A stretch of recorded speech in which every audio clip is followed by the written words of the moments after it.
In ancient times, there was a kingdom called Britain, and its king was named Uther.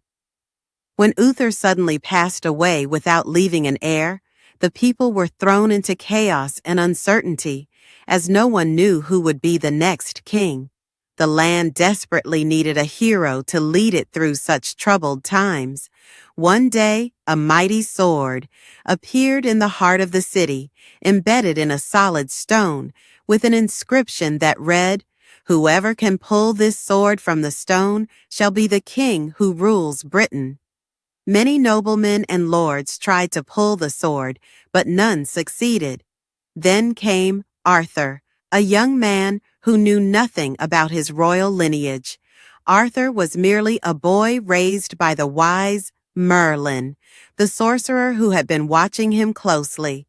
When Arthur approached the sword, he confidently grasped it and pulled it out of the stone with ease, much to the astonishment of everyone around. As Arthur pulled the sword from the stone, it became clear to all that he was the destined king. It wasn't just the act of pulling the sword from the stone that made him king, but his courage, wisdom, and leadership that marked him as a ruler. But the story didn't end there.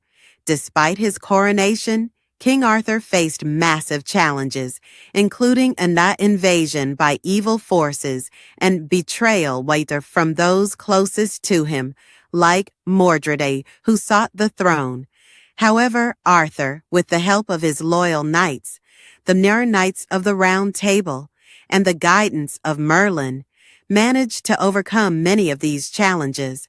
One of the most famous tales is the quest for the Holy Grail, a journey Arthur and his knights embarked upon to find the cup that Christ drank from at the Last Supper. The Grail was believed to carry immense power and divine grace.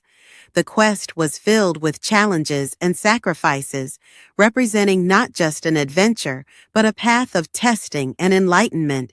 In the end, however, as corruption and betrayal began to plague the kingdom, Arthur found himself in a final confrontation with Mordred in a decisive battle, which led to his fatal wounding. On his deathbed, Arthur instructed that his sword, Excalibur, be returned to the lake, to be kept there until the day the kingdom would need him again. It is said that Arthur never truly died, but that he will return when Britain needs him most. His name lives on in British legend as a symbol of heroism and inspiration.